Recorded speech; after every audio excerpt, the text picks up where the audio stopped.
Everyone in Briar Hollow knew the bell. You didn't have to see it to know when it rang. You just felt it.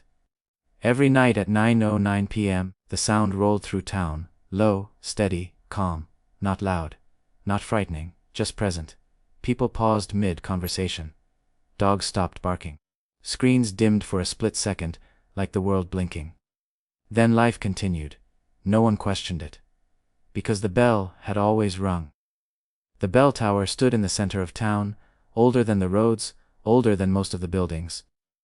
A gray stone structure with no doors, no visible stairs, and, strangest of all, no rope, just a bell, suspended in shadow. Everyone heard it. No one rang it. Milo noticed things other people didn't. He noticed how people checked their clocks right after the bell rang. Never before. He noticed how conversations picked up mid-sentence, as if no pause had happened. He noticed how no one ever stood near the tower at night, especially at 9:09. On Tuesday, Milo decided to watch it. At 9:08 p.m., the town square was quiet but awake. A couple sat on a bench. A shop owner locked his door. A cyclist rolled past the tower without looking at it. Milo stood across the street, hands in his jacket pockets, eyes fixed upward. The bell tower was dark. At 9:09 p.m., the bell rang.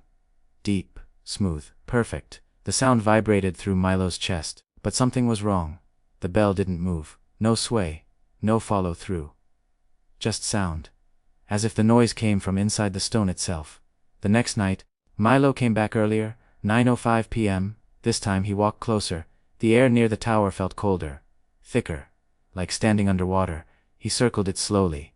No door, no cracks, no way in. At 9:09, the bell rang again. Milo flinched. This time, he saw something new.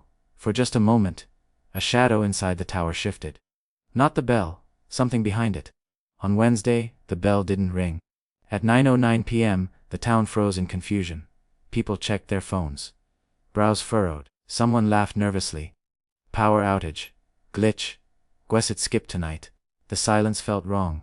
Heavy. Then, at 9:10 p.m., the bell rang. Once, sharper this time.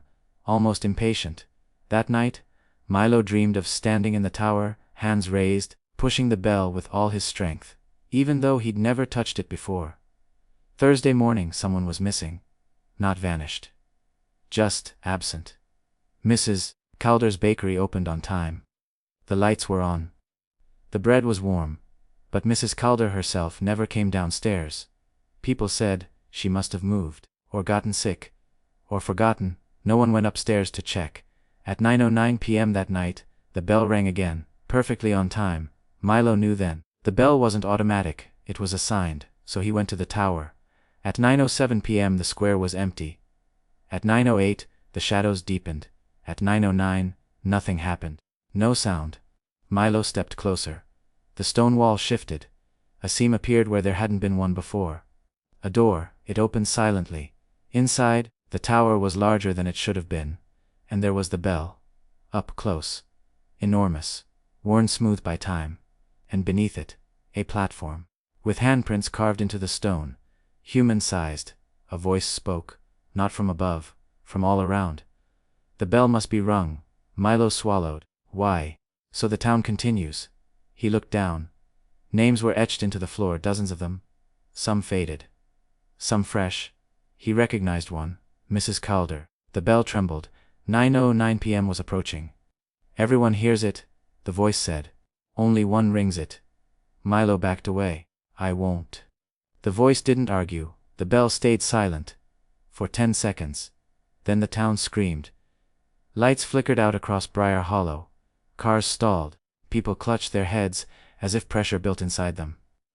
Milo felt it too. Like the world holding its breath. He ran forward, grabbed the bell, and pushed. The sound exploded outward. Stronger than before. The pressure vanished. The town breathed again. The voice softened. Thank you. The door opened behind him.